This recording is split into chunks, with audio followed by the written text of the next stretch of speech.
desenvolver isso. Então, partimos para a área cultural.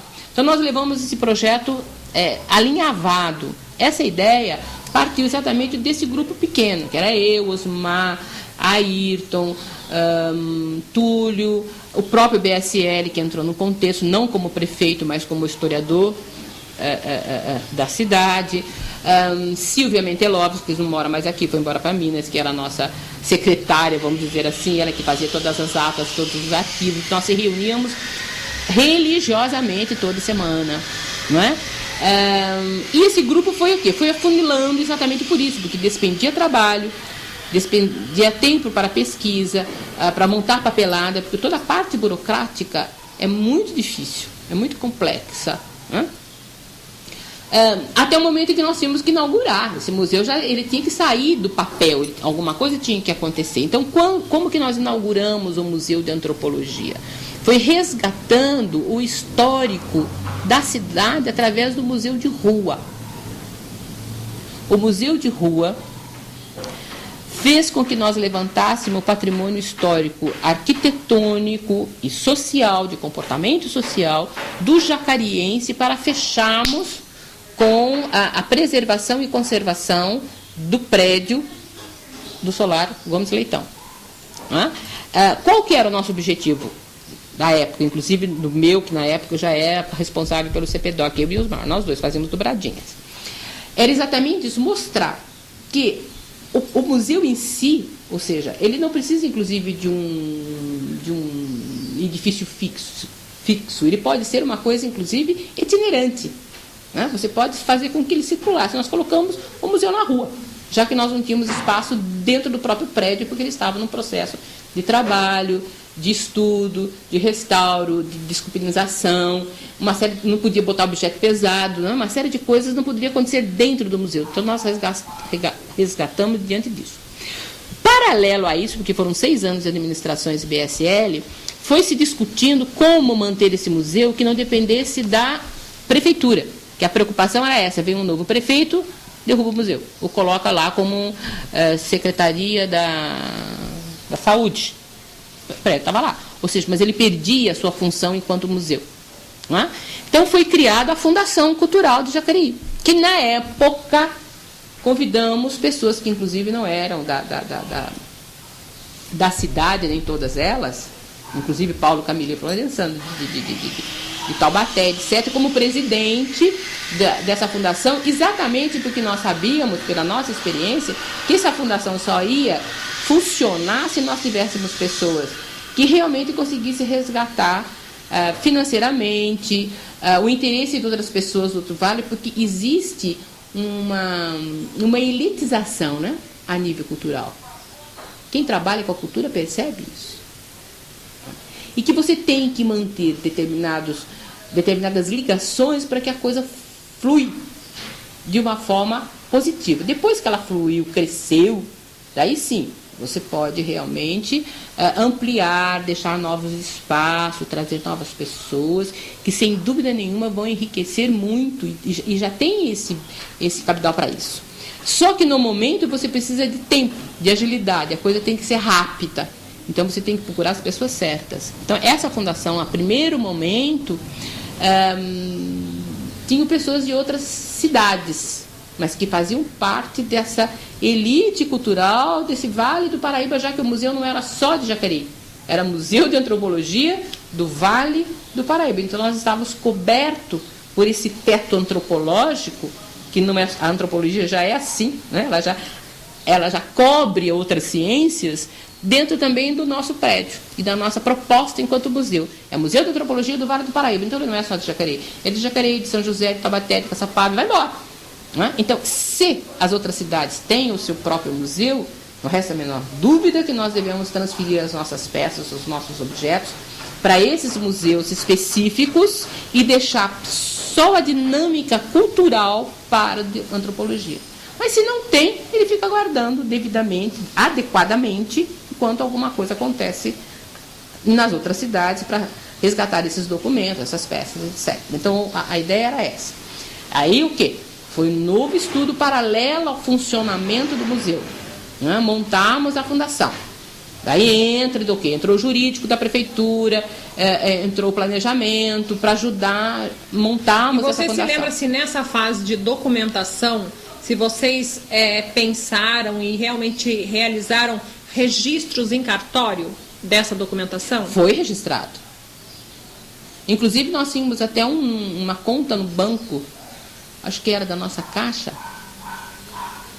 Eu me lembro que o Osmar ainda, que foi, o BSL estava se despedindo, fazendo champanhe para o bota fora dele, e eu e o Osmar estavam correndo atrás disso, porque nós tínhamos que conseguir isso nas últimas horas. Nós dois ainda éramos funcionários da prefeitura na época. Osmar sai e eu fico. Quando você falar, tinha uma conta no banco da fundação? Da fundação. Fundação Cultural do Jacareí. Jacareí, da fundação. Porque existia um presidente, que era o Paulo Camilo. Aliás, quando ele percebeu que as coisas já não estavam andando muito bem das pernas, inclusive a última reunião que nós tivemos, que foi no coleginho,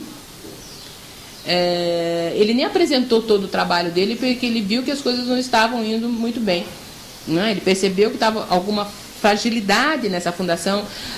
E qual era a fragilidade? A fragilidade era exatamente, talvez, acho, o descontentamento no sentido de que não tinha só pessoas de Jacareí, estava mudando a política, estava saindo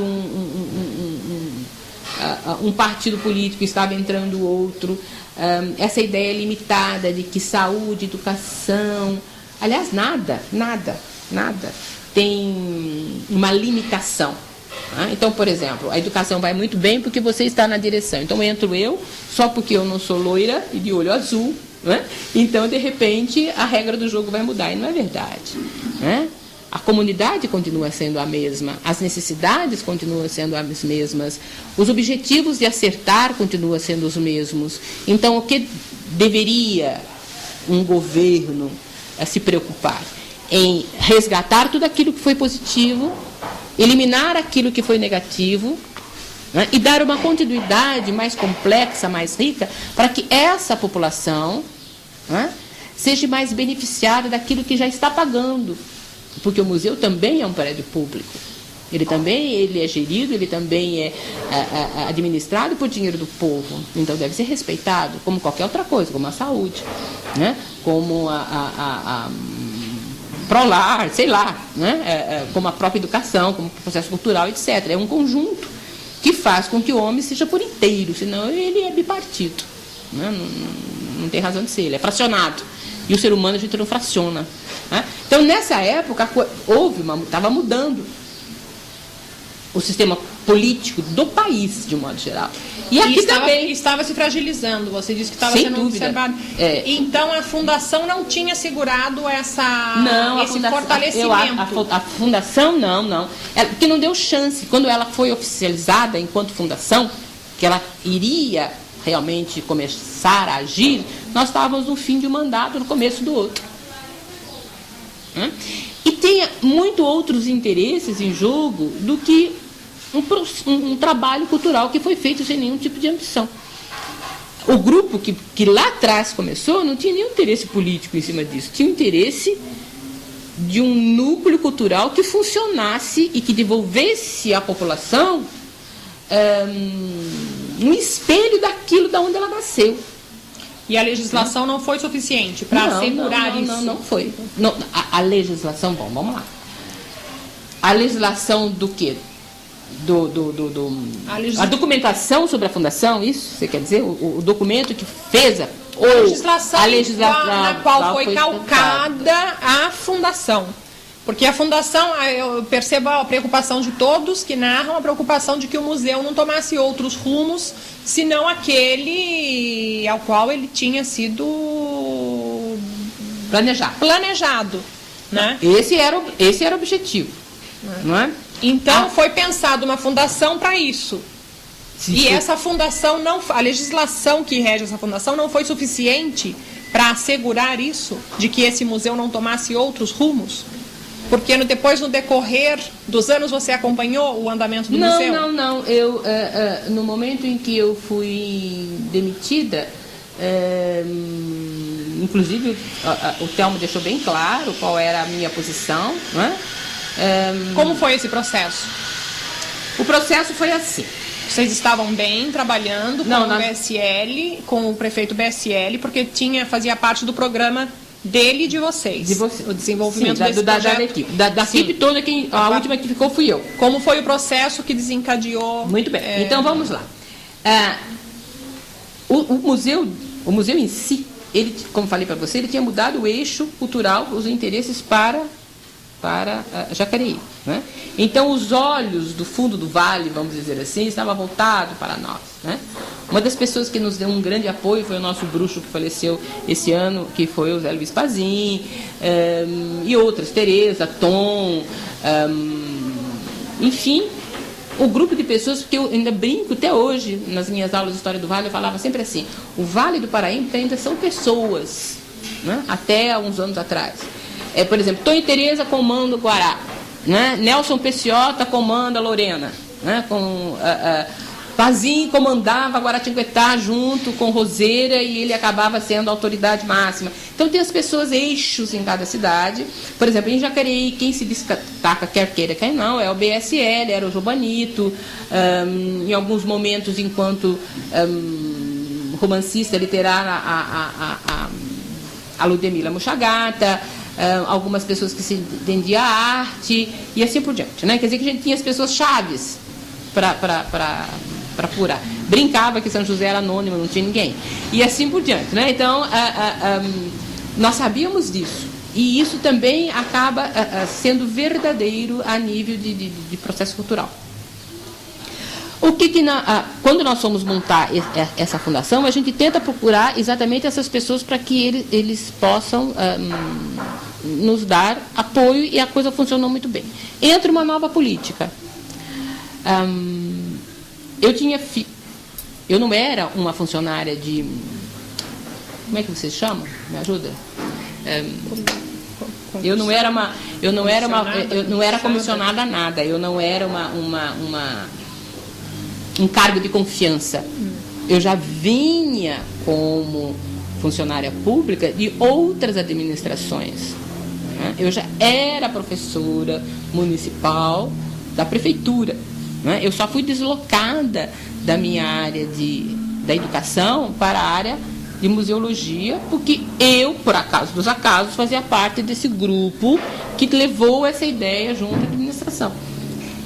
Né? Bom, então todo mundo saiu. Eu não via razão nenhuma. Eu saí. Eu voltaria para a educação se não quisesse que eu ficasse no museu. Né? Mas, na realidade, o que foi que aconteceu? A proposta foi essa. A regra do jogo é essa, nós mudamos do sistema político partidário, é esse.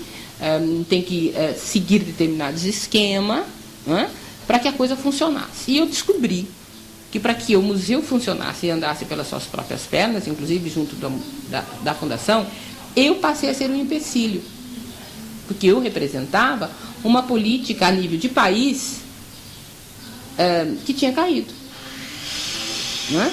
E não tinha mais estrutura a nível de Brasil, né? Mudou-se, houve uma mudança que, aliás, benéfica, positiva, etc, porque as coisas têm que ser feitas através de mudança. Então, o que foi que aconteceu? Eu, particularmente, saí. E saí. O que eu fiz? Eu voltei para as minhas universidades. Né? Então, eu voltei para Taubaté, eu voltei para São José, eu voltei para a ETEP, né? E voltei para o Estado, onde eu já era concursada. E essas alturas do campeonato, ao meu trabalho dentro da museologia, encerrou-se ali. Continuei fazendo um trabalho a nível cultural pelas minhas aulas, porque me dá chance para isso. Então, até com relação à museóloga do Museu de Antropologia do Vale do Paraíba, naquele período, a legislação não teve a possibilidade de sustentá-la no seu cargo. A conjuntura política e as tendências ideológicas, na realidade, eles te afastaram afastaram a museóloga do museu. Será que foi assim? Eu não consigo. Não sei, eu estou perguntando, porque eu não acho que foi isso. Eu estou procurando estou perseguindo, entendeu? Estou tentando descobrir o porquê que esse museu apesar da preocupação do grupo iniciante, o porquê ter sido, inclusive, como você mencionou, orientado pela professora Valdísia, ter tido as pessoas que idealizavam um trabalho científico, ter tido você como a primeira museóloga, né? Ter tido essa equipe do Vale do Paraíba que dava uma sustentação antropológica e cultural, né? O porquê que este museu, absolutamente, em todos os anos de existência, ele não conseguiu sustentar a proposta inicial, que era uma coisa básica, inclusive ter um corpo técnico montado. E imediatamente, quando teve a mudança de governo, a mudança de política, a mudança de prefeitos, até a museóloga perdeu o cargo dentro desse museu. O porquê que esse museu ficou frágil, contrariamente a tudo que vocês idealizaram antes, o porquê que ele ficou frágil assim? Ele perdeu o corpo técnico. Na minha opinião, foi exatamente porque as pessoas não conseguiram alcançar o nível da nossa proposta. Porque a nossa proposta não se limitava a nós, lá atrás. A nossa proposta se limitava à cidade. Veja bem, todos os outros grupos políticos que surgiram pós a inauguração, a primeira inauguração do Museu de Antropologia, poderia ter montado um grupo técnico que desse continuidade com a minha presença de museóloga, ou sem, tem outras museólogas aí espalhadas pelo Brasil, não necessariamente em Jacareí ou no Vale do Paraíba Paulista, mas inclusive nem sei se atualmente tem. Né? Pode até ser que já exista pessoas formadas nessa área aqui, em São José, em Caçapava, não sei. Né? Mas no momento não existia. E montar perfeitamente e a coisa funcionar como deveria ser, porque na realidade, cá entre nós, né? E cá entre nós não, nós estamos falando no sentido público, né? Você poderá usar isso. Ela não funciona como uma política museológica. Que não funciona, não funciona. Né? Nós temos atividades, nós temos exposições, nós temos trabalho culturais, nós temos uma série de atividades, mas a função do museu, enquanto resgate científico da cultura vale-paraibana, com um trabalho de pesquisa, com uma montagem de exposição, com divulgação, né? Ou seja, pesquisar, resgatar, conservar, preservar e divulgar, nós não temos. Sinceramente, não. Mas isso pode, sem dúvida nenhuma, ser feita... Mas era isso que vocês queriam no momento da fundação. Quando o professor BSL diz assim, eu tive a preocupação de montar uma estrutura que assegurasse a autonomia do museu, para que ele... andasse sozinho. Esse movimento andasse que ele sozinho. Não precisasse de ninguém. E ele fez uma fundação cultural. Uma fundação cultural que devia gerir esse museu. A Fundação Cultural aparece fundada, registrada no cartório, a partir de 1988. Numa ação do professor do Benedito Sérgio Lencioni, né? Então, ali tem o estatuto, que aparece o inventário do acervo, o conselho, o presidente. Só que esse inicial que você me narrou, que eu te perguntei, existiu uma documentação feita, foi oficializada, foi registrado, você disse sim. Eu não acho, isso no cartório não tem. O que tem no cartório é a partir de 1988, como se ela tivesse sido fundada em 1988. Então ela aparece como uma fundação de direito privado. Nisso ele se assegurava pensando em garantir os direitos dessa fundação. E depois, em 94, não garantiu, porque como eu estou sendo insistente nesse assunto, por exemplo, você foi dispensada do cargo de museóloga. Se já existia um plano museológico para esse museu, por que esse plano foi jogado no lixo? Dispensaram a museóloga... dispensaram o corpo técnico, mandou cada um para um lugar, né? O Adelmir sofreu as duras penas da punição, e foi punido, né? Porque ele foi o que restou lá. E não, peraí, calma.